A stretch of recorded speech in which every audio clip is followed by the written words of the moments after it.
아내의 욕설과 험담에 맞장구를 쳐주지 않으니까 서운해합니다.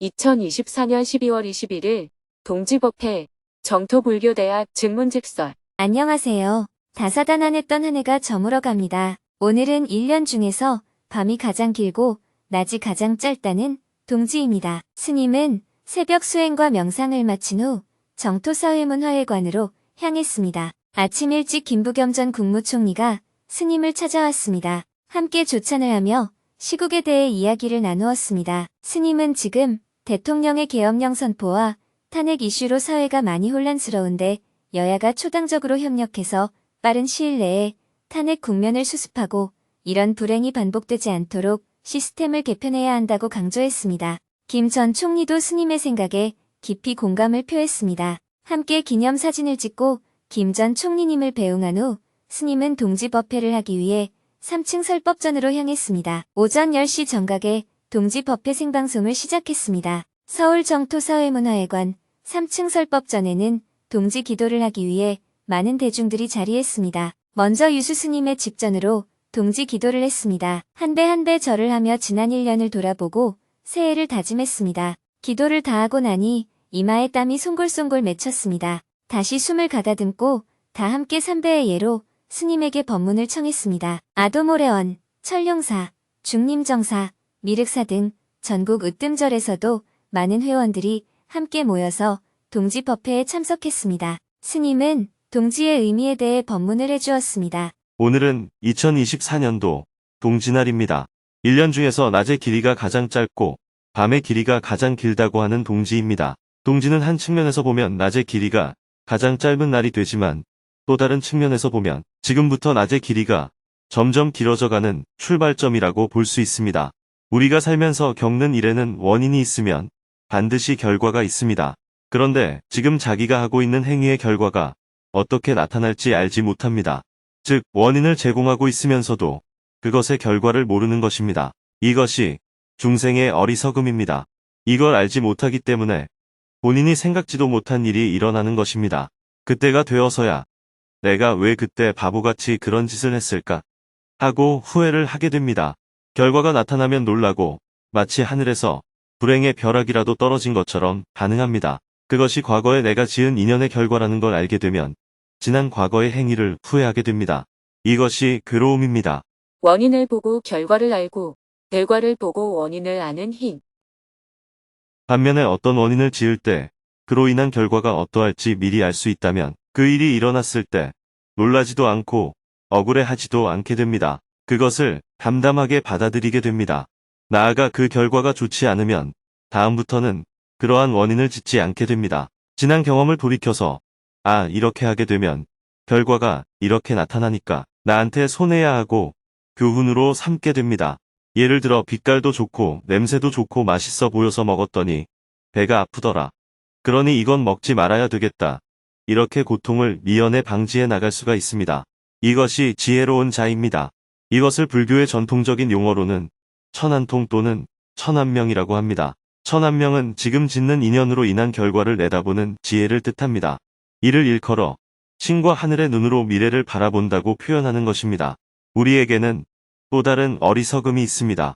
내가 어떤 일을 당했을 때 그 일은 과거의 어떤 원인에 의해 나타난 결과입니다. 그런데 우리는 그 일을 겪으면서도 어떤 원인에 의해 그러한 결과가 나타나는지를 알지 못합니다. 이것이 어리석음입니다. 원인을 알지 못하니까 억울하고 분한 감정이 듭니다. 왜 나에게만 이러한 불행이 닥치느냐? 이렇게 분한 생각을 합니다. 그런데 그 원인을 알게 되면 그 일을 담담하게 받아들이게 됩니다. 더 이상 억울하다거나 분하다는 생각을 하지 않게 됩니다. 이것을 과거를 아는 힘이라고 합니다. 이는 단순히 과거의 일을 기억하는 게 아니라 현상의 원인을 규명하는 지혜를 뜻합니다.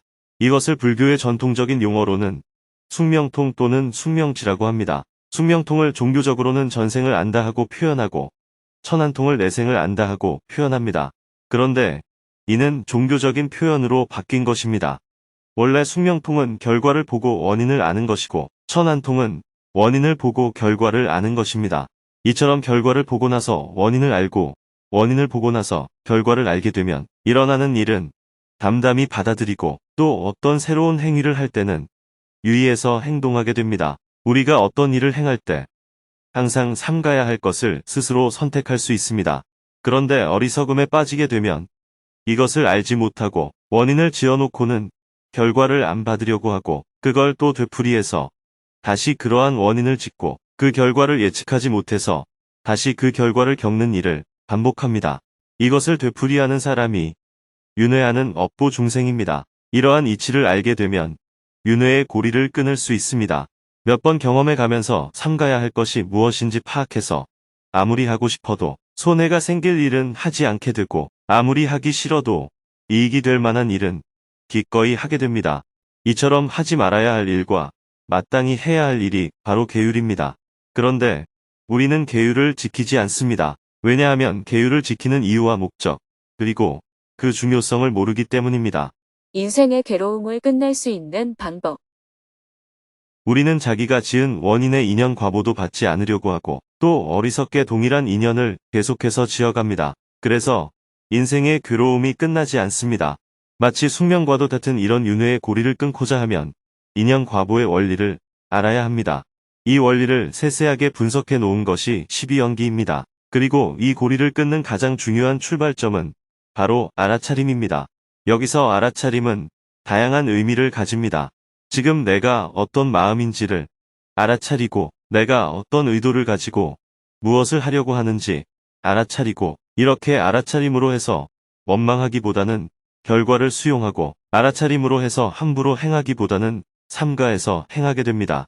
그 과정을 통해 나도 모르게 되풀이되는 삶의 방식에서 내가 알고 사는 삶의 방식으로 바뀌게 됩니다. 이것이 수행자가 가야 할 길입니다. 이제는 세상의 굴림을 당하지 않고 내가 지금 어떻게 나아가고 있는지 내 상태를 스스로 알아차린다. 이미 지어버린 인연의 과보는 기꺼이 받아들이고 아직 오지 않은 미래에 대해서는 인연을 짓지 않는 삶의 방식으로 내가 내 삶의 주인이 되겠다. 이렇게 마음을 먹는 출발점이 바로 발심입니다. 동지는 이러한 출발점과 같습니다. 자기 변화를 위한 첫발, 발심.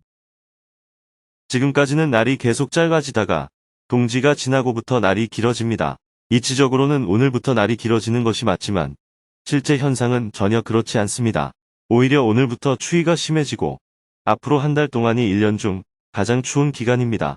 동지가 되고 보름이 지나면 작은 추위인 소환이 되고 또다시 보름이 지나면 큰 추위인 대안이 옵니다. 대안으로부터 보름 뒤가 입춘입니다.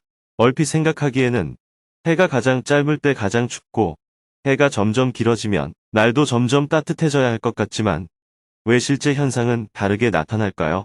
이는 바로 원인이 있고 그로 인한 결과가 나타나는데 시간이 걸리기 때문입니다.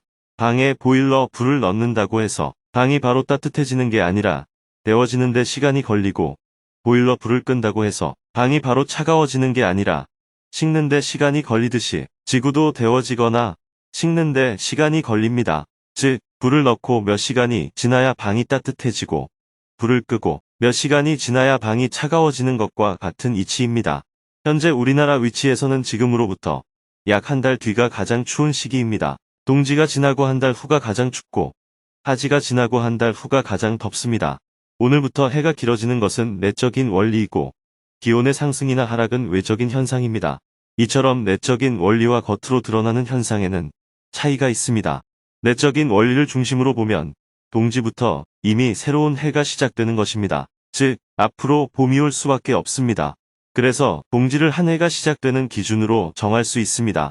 반면 겉으로 드러난 현상을 중심으로 보면 앞으로도 추운 날은 있겠지만 이보다 더한 추위는 없다는 대안이 지난 뒤를 봄의 시작이라고 정할 수 있습니다. 이것이 입춘입니다. 태양력으로는 입춘이고 음력으로는 정초가 됩니다. 입춘이라고 해서 완전히 봄이 온 것은 아닙니다. 입춘이 지나야 봄이 오기 시작하는 것입니다. 그래서 누구나 이제는 봄이구나 하고 느낄 정도가 되려면 3월 말은 되어야 합니다. 이때가 바로 낮의 길이가 밤의 길이보다 길어지기 시작하는 춘분입니다. 춘분은 지나야 개나리꽃도 피고 모랑캐꽃과 버들강아지도 피어나서 눈으로도 봄이 왔다는 것을 알 수가 있습니다. 이처럼 봄이 온 것을 눈으로 알 수 있는 시기는 충분히 지나야 하고 피부로 덜 춥다고 느끼는 시기는 입춘이고 원리적으로 봄이 오기 시작하는 시기는 동지부터입니다. 아무리 추워도 이제 봄이 오기 시작합니다. 수행의 과정도 이와 비슷합니다. 수행을 할 때 오늘 발심을 하면 오늘 동지를 지나는 것과 같습니다. 그리고 100일 정도 기도를 하면 나 자신을 조금 알게 됩니다. 내가 고집이 조금 세네. 내가 욕심이 조금 많네. 이렇게 자기를 알게 됩니다. 그러면 입춘을 지나는 것과 같습니다. 1000일이 지나면 주변 사람도 나의 변화를 조금씩 알게 됩니다. 즉, 기도한 지 3년 정도가 지나면 옆 사람도 너 좀 변했다. 이렇게 알기 시작합니다. 그때가 춘분을 지나는 것과 같습니다. 이러한 계절의 원리에 빗대어서 우리가 입제를 하고 100일 기도를 하고 1000일 기도를 하는 것입니다. 오늘 여기 계신 분들도 다 발심을 하셔서 입제를 하고 정진을 해서 계절에 맞춰서 변화를 느끼도록 한번 해보세요. 굳이 100일 기도, 1000일 기도까지 기다릴 필요가 없습니다. 입춘 때는 자기를 좀 알고 춘분 때는 옆 사람도 변화를 알 수 있도록 해보는 거예요. 그런데 실제로 해보면 사람의 변화는 계절의 변화보다 늦습니다. 그만큼 업보 중생에서 벗어나기가 어렵습니다. 그래서 100일 정도는 지나야 스스로를 조금 알게 되고 1000일 정도는 지나야 옆 사람도 변화를 알아차리게 됩니다. 우리가 수행을 할 때 1000일 결사를 중심에 두는 이유가 바로 여기에 있습니다. 나아가 세상이 바뀌려면 30년 정도는 지나야 됩니다. 30년이면 만일 정도의 기간입니다. 그래서 우리가 정토 세상을 만들기 위해 원을 세우고 만일결사에 참여하는 것입니다. 이 모든 출발은 발심이기 때문에 그 시작의 의미를 되새기며 오늘 동지 기도를 하는 것입니다. 대한민국의 국군이 열리는 2025년을 기원하며 특히 요즘 나라가 다소 어지럽고 혼란스러운 국면을 지나고 있습니다. 그렇기에 여러분들이 더욱 흔들림 없이 정진을 해주십사 부탁을 드립니다. 저는 모레부터 시작되는 해외 일정을 시작으로 50여일 후에 한국에 돌아옵니다. 제가 한국에 돌아올 때는 많은 문제가 해결되고 안정적인 모습이 되어 있길 희망합니다.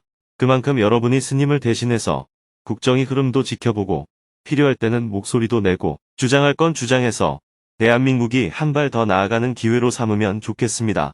매번 스님한테만 뭘 해달라고 하지 말고 여러분들이 중심이 되어서 이 시기를 국가 발전의 새로운 계기로 삼길 바랍니다. 용성 진종 조사님께서는 이미 100년 전에 2025년부터 새로운 대한민국이 열린다고 말씀하셨습니다. 작년만 해도 시국이 정말 어려운데 과연 새로운 대한민국이 열릴 것인가 하는 의문도 들었는데 상황이 이렇게 되고 보니 세상이 참 모를 일입니다. 지금 마주하고 있는 어려움을 극복해서 2025년은 정말 우리가 희망을 가질 수 있는 한 해가 되면 좋겠습니다. 정토의 회원들은 동지를 맞이해 새로운 마음으로 수행 정진을 시작해볼 것을 다짐했습니다. 이어서 조상 영가들을 위한 천도제를 함께 지낸 후 모든 별로 소감 나누기를 하고 동지 법회를 모두 마쳤습니다. 정토사회문화회관에는 점심 식사로 팥죽이 나왔습니다. 법회에 참석한 대중들은 팥죽을 맛있게 먹고 집으로 돌아갔습니다. 이어서 삼성경제연구소에서 오래 근무하다가 지금은 리엔경제연구소를 운영하고 있는 곽수종 박사님이 스님을 찾아와 함께 점심 식사를 하며 대화를 나누었습니다. 곽 박사님은 시국이 혼란스러워지면서 대한민국의 경제 상황이 매우 어려운 위기에 놓여 있다며 여러 가지 경제 지표들을 들어 이야기했습니다. 스님은 곽 박사님과 이 상황을 어떻게 극복하면 좋을지 많은 이야기를 나누었습니다. 오후 2시부터는 서울 정토회관 방송실에서 정토불교대학 학생들과 직문직설 시간을 가졌습니다. 지난 9월에 입학한 정토불교대학 학생들은 현재 실천적 불교 사상 교과 공부를 마치고 인간 붓다 과목을 3회차까지 공부한 상태입니다. 오늘은 인간 붓다 과목을 공부하면서 들었던 의문들을 스님에게 질문하고 해소하는 시간입니다. 2000여 명의 정토불교대학 학생들 모두가 화상회의 방에 입장하여 서로 손을 흔들며 인사를 나누었습니다. 먼저 정토불교대학 학생들이 복지 실천 활동을 한 모습을 영상으로 본 후 그동안 수업에 참여하면서 무엇을 느꼈는지 소감을 들어보는 시간을 가졌습니다. 이어서 다 함께 스님에게 삼배의 예로 법문을 청했습니다. 스님은 왜 부처님의 일생에 대해 공부를 해야 하는지 간단히 설명하며 대화를 시작했습니다. 복을 빌고 도움을 받기 위해 부처님을 믿는다는 종교적 관점에서 불교를 접하면 사회적인 실천이 나올 수가 없습니다. 부처님이 살아갔던 사회와 역사의 구체적인 현실에 대해서는 모르기 때문입니다. 한편 불교 사상을 학문처럼 연구한다면 예를 들어 색이 공이다, 공이 색이다, 무상, 무아 이런 연구만 하게 되면 현실의 삶에서 우리가 어떤 마음을 가져야 하는지 알기 어렵습니다. 그러나 부처님의 일생을 공부하면 조금 다릅니다. 부처님은 구체적인 사회 현실 속에서 살다 가신 분입니다. 깨달음을 얻기 전에는 보통 사람이었다 하더라도 깨달음을 얻고 난 뒤에는 부처님이 되어 45년을 사셨어요. 부처님이 된 후 살았던 세상 역시 우리가 사는 세상하고 똑같았습니다. 많은 문제가 있었지요. 예를 들어 어떤 여인의 아이가 갑자기 죽었어요. 여인이 얼마나 슬펐겠어요? 이 여인은 부처님에게 아이를 살려달라고 아우성쳤습니다. 이게 구체적인 현실입니다. 이럴 때 부처님은 뭐라고 하셨을까요? 법은 공하다 이렇게 말씀하셨을까요? 일체는 무상하다 이렇게 말씀하셨을까요? 또 당시에는 노예들이 많이 있었습니다. 노예들에게는 주인이 있었습니다. 노예들은 주인의 허락 없이 자기 마음대로 출가하지 못했습니다. 옛날에는 노비가 도망가면 잡아서 매질하고 죽이기도 했잖아요. 이와 마찬가지로 노예가 출가를 하면 주인의 입장에서는 손해가 컸기에 문제가 되었습니다. 이럴 때 부처님은 어떻게 대응을 하셨을까요? 부처님의 일생을 공부하는 것이 중요한 이유. 이렇듯 부처님은 수많은 현실 문제에 부딪혔습니다. 그러니 부처님의 일생을 잘 공부하면 불교의 사회 사상이나 당대의 역사적인 문제들을 알 수 있습니다. 만약 오늘날 우리 사회에 부처님이 출연하신다면 어떤 말씀과 행동을 하실지 짐작해 볼 수도 있습니다. 약간의 신비주의적 묘사만 걷어내면 부처님의 일생에서 불교의 사회성과 역사성을 찾을 수 있습니다. 이런 이유 때문에 부처님의 일생을 공부하는 것이 매우 중요합니다. 저는 불교의 우주관이 좋아서 불교에 입문했습니다. 그러나 한 10년 정도가 지나자 불교에 대해 매우 실망하게 되었습니다. 그만두더라도 내가 믿고 있는 이게 진짜 불교인지 아닌지 알고 그만둬야 할 거 아니에요. 그때 제가 관심을 가졌던 게 바로 부처님의 일생이었어요. 부처님의 일생을 다시 공부하면서 내가 알고 있던 불교가 원래 불교가 아니었구나 하고 깨닫고 다시 발심하게 되었습니다. 그래서 여러분들도 부처님의 일생을 제대로 공부했으면 좋겠다는 말씀을 드립니다. 이어서 궁금한 점에 대해 질문을 받았습니다. 5명이 사전에 질문을 신청하고 스님과 대화를 나누었습니다. 그중 한 명은 아내의 욕설과 험담의 맞장구를 쳐주지 않으니까 아내가 서운해한다며 어떻게 하면 좋을지 스님의 조언을 구했습니다. 수행을 해서 집착을 놓으니까 가정과 직장에 소홀하게 됩니다. 참회와 선정을 할수록 집착을 놓는 것이 핵심임을 깨닫게 되었습니다. 그런데 집착을 점점 내려놓으려고 노력하다 보니까 제가 수행자인 입장에서는 제가 하는 일과 충돌이 생기기도 하고 가정과 직장을 소홀하게 되는 경향이 생겨서 고민이 되기 시작했습니다. 출가하지 않은 제가 수행자는 어떤 마음을 갖고 수행을 해야 할까요? 스님께 답을 구하고 싶습니다. 제가 거꾸로 다시 물어볼게요. 질문자가 인생을 살아가면서 직장에 다니든 부부 생활을 하든 자녀의 문제든 부모를 모시는 문제든 여러 가지 고뇌가 생기는데 그럼 이 고뇌는 왜 생길까요? 고뇌의 원인을 찾아서 그 원인을 제거하면 고뇌 없이 살 수 있다는 게 불교에서 배운 가르침 아니에요. 그런데 출가를 했냐 출가를 안 했냐가 무슨 관계가 있어요? 출가하고 싶으면 출가를 하면 되고 결혼하고 싶으면 결혼하면 됩니다. 출가든 결혼이든 그것은 개인의 선택 사항입니다. 부처님의 가르침은 결혼해라, 결혼하지 마라, 직장 다녀라, 직장 다니지 마라 이런 얘기가 아닙니다. 부처님은 결혼을 해도 괴롭지 않게 살고 혼자 살아도 괴롭지 않게 살고 교회를 다녀도 괴롭지 않게 사는 길을 말씀하셨습니다. 괴롭지 않은 것이 열반입니다. 부처님은 열반을 증득하는 방법을 가르쳤습니다. 그래서 질문자가 왜 제가 수행자의 삶을 사는데 어려움이 있는지 구체적으로 얘기를 해야지 출가 여부하고는 아무 관계 없습니다. 저는 이런 문제로 괴롭습니다. 이렇게 얘기해야 제가 도움을 줄 수 있어요. 불교 대학에서 배운 게 무엇입니까? 이것이 괴로움이다. 이것이 괴로움의 원인이다. 그 괴로움의 원인을 제거하면 괴로움이 없는 경지에 이르게 된다. 다만 재발 가능성이 있으니 다시는 괴로움이 생기지 않도록 하려면 어떻게 해야 하는가? 8가지 바른 관점을 가지고 있어야 한다. 말할 때 깨어 있고 행동할 때 깨어 있어야 한다. 이렇게 불교 대학에서 배웠지 않았습니까? 그렇기 때문에 내가 혼자 사느냐, 둘이 사느냐 하고는 아무 관계가 없습니다. 고뇌는 혼자 살아도 생기고, 둘이 살아도 생기고, 머리를 깎아도 생기고, 머리를 길어도 생기고, 절에 살아도 생기고, 집에 살아도 생깁니다. 절에 살면 수행자이고, 집에 살면 수행자가 아니고, 이런 게 아닙니다. 고뇌 없이 사는 사람이 수행자라는 관점을 갖고, 우리가 공부를 하고 있는 것입니다. 그러니 질문자의 고뇌가 무엇인지를 얘기해야지 출가와 제가의 문제는 전혀 아니에요. 우리의 관점은 기독교냐, 불교냐의 관점도 아니고, 제가냐, 출가냐의 관점도 아니고, 부자냐 가난하냐의 관점도 아닙니다. 나에게 고뇌가 있다면 고뇌의 원인이 무엇일까를 찾아서 고뇌 없이 사는 길을 추구하는 게 불교입니다. 결혼해서 사는 선택을 해도 되고, 결혼 안 하고 사는 선택을 해도 되고, 스님이 되는 길을 선택해도 되고, 종교를 믿지 않는 길을 선택해도 됩니다. 모두 개인의 선택 사항이에요. 목이 마르면 물을 먹어야 되는데 어떤 물을 먹을 거냐? 그것은 개인의 선택 사항인 것과 같습니다. 건강의 상태에 따라 더운 물을 먹을 사람, 찬물을 먹을 사람, 단물을 먹을 사람이 있을 수가 있는데 그건 개인의 선택이에요. 목이 마르면 물을 먹는 게 중요하지 무슨 물을 먹을 건지는 개인의 상태에 따라 다르다고 말할 수 있습니다. 그러니 다시 한번 질문해 보세요. 질문자는 다시 구체적으로 질문을 했습니다. 아내의 욕설과 험담의 맞장구를 쳐주지 않으니까 서운해합니다. 구체적으로 예를 들면 예전에는 아내가 직장에서 스트레스를 받거나 억울한 일을 당하고 오면 제가 같이 욕설이나 험담을 해주면서 맞장구를 쳐주기도 했습니다.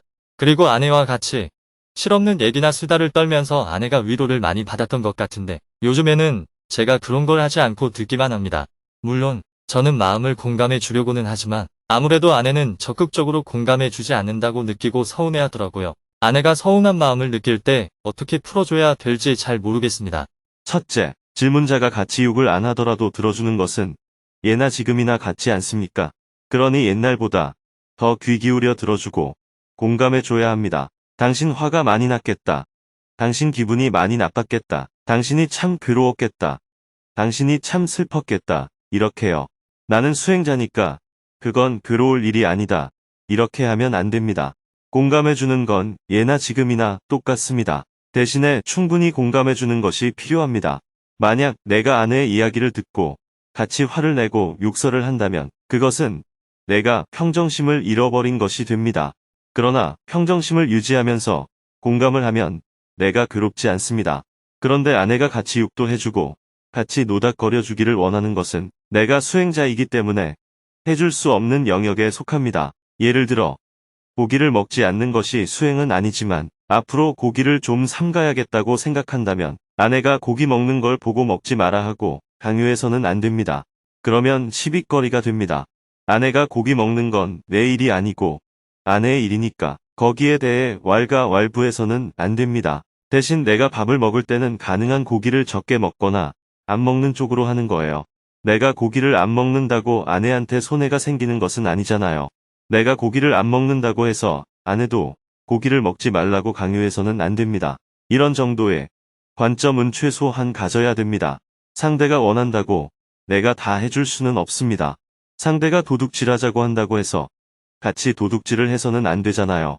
남을 때리자고 한다고 해서 같이 때릴 수 없는 겁니다. 그런 것처럼 아내가 너 옛날엔 같이 욕하더니 이제 욕을 왜 안 하느냐 하고 물으면 이렇게 대답하면 됩니다. 욕한다고 문제가 해결이 안 되더라. 화를 내봐야 나만 손해라는 걸 요즘 자각하고 있어. 그래서 네가 화를 내는 건 충분히 이해가 되지만 덩달아 나까지 화를 낸다고 무슨 도움이 될까? 이렇게 내가 수행하고 있는 것에 대해 조금씩 소개를 하되 그러니 너도 해라 하고 강요만 안 하면 돼요. 아내에게 강요하면 기분 나빠할 수 있습니다. 아내가 얘기하는 걸 오히려 적극적으로 들어주되 내가 바람직하지 않다고 생각하면 안 하면 됩니다. 내가 안 하는 게 아내한테 손해 나는 건 아니에요. 단지 아내가 원하는 것을 다 못 들어주는 것일 뿐입니다. 마치 아이가 뭘 사달라고 할 때 다른 건 다 사주더라도 아이의 건강에 나쁜 건 안 사줘야 하는 것과 같습니다. 그래서 아이가 막 울고불고 할 수는 있겠죠. 장난감 총을 사달라 하고 요구하면 그건 안 된다 하고 말하는 겁니다. 아이는 그걸 갖고 싶으니까 울고불고 할 수는 있지만 장난감 총을 사주지 않는다고 해서 내가 아이를 사랑하지 않는 것은 아니라는 거예요. 이런 관점이 분명하지 않으면 수행을 해나가기가 어렵습니다. 세상이 원하는 대로 나쁜 짓도 같이 하는 게 수행자라고 얘기할 수는 없지 않습니까? 그래서 나는 불교의 가르침에 따라 생활해 나가지만 그걸 아내에게 강요해서는 안 됩니다. 그런 관점만 가진다면 큰 문제가 없습니다. 출가하고는 아무 관계가 없는 문제입니다. 감사합니다. 잘 들었습니다. 계속해서 질문들이 이어졌습니다. 경쟁 과정에서 타 회사에 불행이 없다면 저희 직원들은 거리로 나앉게 됩니다. 회사를 위한 욕망 때문에 매일 고락을 경험하고 있습니다. 이것이 인과법에 따른 당연한 대가인지요? 명상을 하는 궁극적인 목적은 무엇인가요? 명상이 끝난 후 제 삶 속에 어떤 도움이 되는지 궁금합니다. 12연기에 대해 자세히 듣고 싶습니다. 생과노사가 어떤 과정으로 형성되고 그렇다면 맨 처음 무명은 어디서 오는 것인지 궁금합니다. 부처님은 부모님 뜻에 따라 10년간 살았습니다. 부처님은 억지로 부모님 뜻에 따라 살면서 반항심 같은 건 없었을까요? 오후 4시가 다 되어 생방송을 마쳤습니다. 학생들은 교실별로 화상회의 방에 모여 마음 나누기를 이어갔습니다. 스님은 다시 정토사회문화회관으로 향했습니다. 세계평화통일가정연합 황보국 한국협회장님과 한국종교협의회 이현영 회장님 등 관계자들이 스님을 찾아와 차담을 나누었습니다. 가정연합에서는 한반도의 평화를 위해 어떤 노력을 기울여야 하는지 조언을 구했습니다. 스님은 트럼프 재선과 남한 대통령의 탄핵 국면으로 인해 한반도의 전쟁 위기가 한층 낮아진 상황에 대해 이야기하면서 어떻게 하면 북미 관계를 정상화하고 남북 관계를 화해와 협력으로 전환시킬 수 있는지에 대해 의견을 나누었습니다. 가정연합에서도 한반도의 평화를 위해 북미 관계를 개선하는데 특별한 노력을 기울여 보겠다고 대답했습니다. 2시간 동안 대화를 나눈 후 저녁으로 함께 동지 팥죽을 먹었습니다. 미팅을 마치고 나니 해가 저물었습니다. 긴 하루였습니다. 저녁에는 50일간의 해외 일정을 위한 짐을 꾸리고 원고 교정을 본 후 하루 일과를 마무리하였습니다. 내일은 오전에 외국인을 위한 영어 증문직설 생방송을 한 후 내년 시무식 법문과 불교대학 수행 맛보기 입제 법문을 녹화하고 오후에는 결사행자 자자수련에 참석하여 증문직설과 회양 법문을 하고 저녁에는 100일 특별정진위원회와 실무 준비 상황에 대해 온라인 간담회를 할 예정입니다.